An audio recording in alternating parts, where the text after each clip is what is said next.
चर्चा भी हो गया, भजन भी हो गया, थोड़ा राम जी का हो जाए और राधा जी का हो जाए, माता जी भी हो जाए।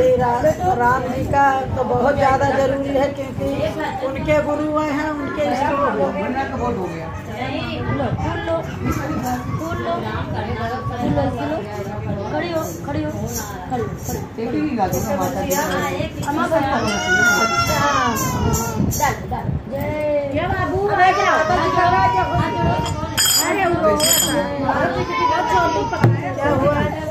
नहीं 9 बज रहा है ना, वही बोल रहे हैं सब। एक माता जी के कृष्ण भगवान